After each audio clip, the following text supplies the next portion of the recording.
So the pharmaceutical companies and doctors will try and use an agonist to simulate a reaction that they want. So let's say that acetylcholine isn't working in somebody. Therefore, their muscles are not able to contract. So they make a drug that acts like acetylcholine. And in that case, acetylcholine now can be artificially introduced into a person and cause their muscles to contract. That would be an agonist example. Obviously, there are lots of other neurotransmitters that do other things. Maybe there's one that causes the blocking of pain receptors, like Tylenol or ibuprofen. It blocks the pain receptors so that we don't get headaches. There are anti-nausea that blocks the vomiting receptors that make us feel nauseous. So there's a lot of different things that can be used as agonists.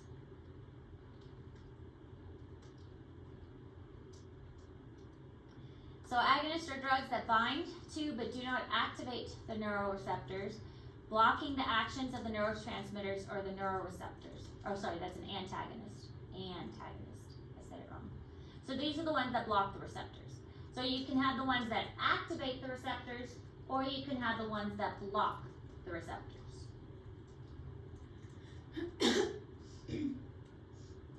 Agonists activate, antagonists block.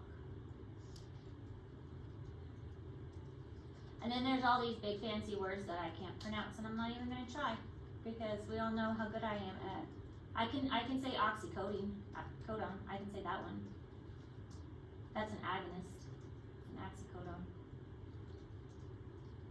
Morphine. I can say that one. That's an agonist. We all know what that does. Makes you feel better. Same thing with oxycodone. Makes you feel better. Makes you not hurt. And now we know how they work.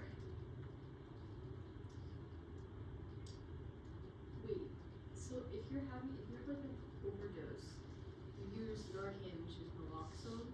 Is that to like stop? It like stops the like action of the overdose from happening. Okay, say that one more time. So Narcan is naloxone, which is an antagonist, so that helps with like overdoses. See, I didn't know that, but good for you. But like I want to know more. Like how does it? Like does it stop? Which one? Narcan? Where's that one at? Naloxone. It's an antagonist. Naloxone, which is an antagonist. Is it this one? Or one more. One more. Oh. Okay, antagonist. Naloxone, which is Narcan. They're the same thing. Okay, Narcan. Okay, so in this one, it's an antagonist. Okay, so it's blocking something. Blocking receptor. And it helps with overdose. It blocks the opioid effects.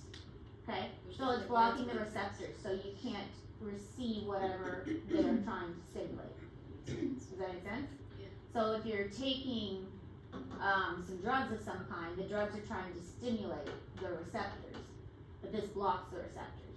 So it's not getting into your system, so to speak, because this is blocking the receptors. That's what antagonists do. Does that help? Okay.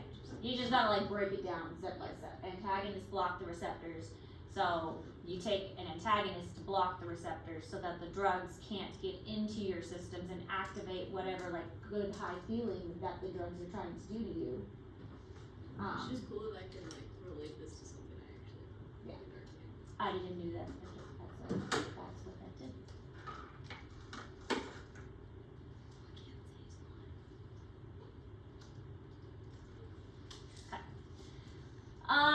Agonist drugs that occupy receptors and activate them. Antagonist drugs that occupy receptors but do not activate them.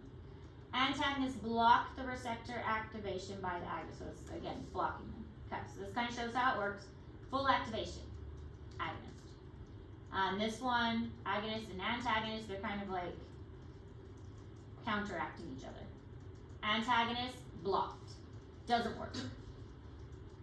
Nothing getting through.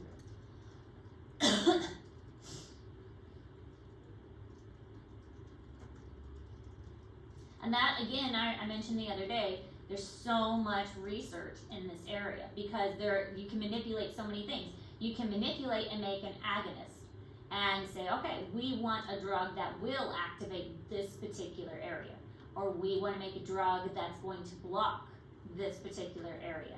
So that's why scientists are so fascinated. And it's not just muscles, it is neurostimulation, like something with the brain or something with a hormone.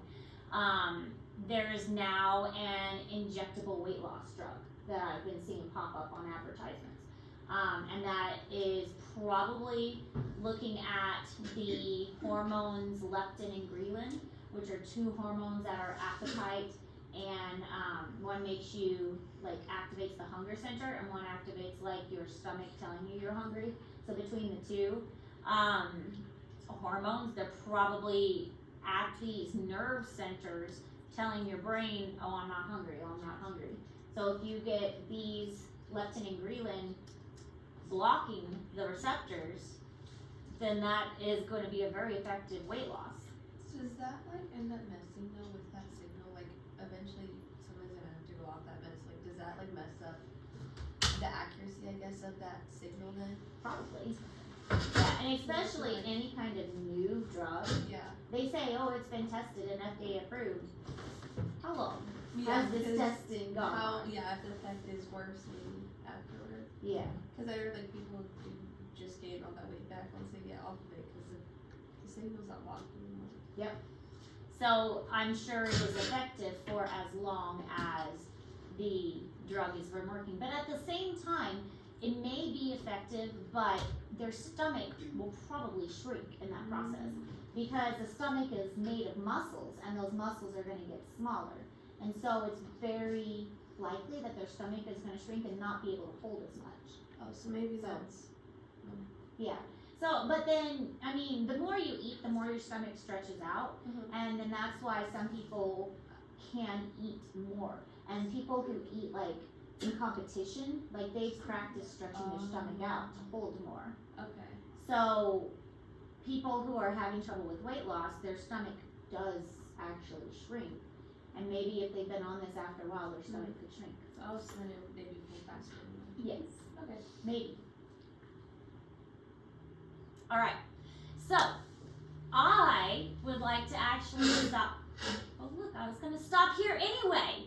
I don't know what I clicked or why it's doing this, but I was going to stop here anyway because I feel like we have been pushing ourselves really hard with notes, and I think it's time to play a reflex game. Do you guys want to play a reflex game? Yes. We've been working so hard with notes lately, you guys. And I got the reflex game charging up over there. We just have to figure out where to hang it. So where are we gonna hang this thing?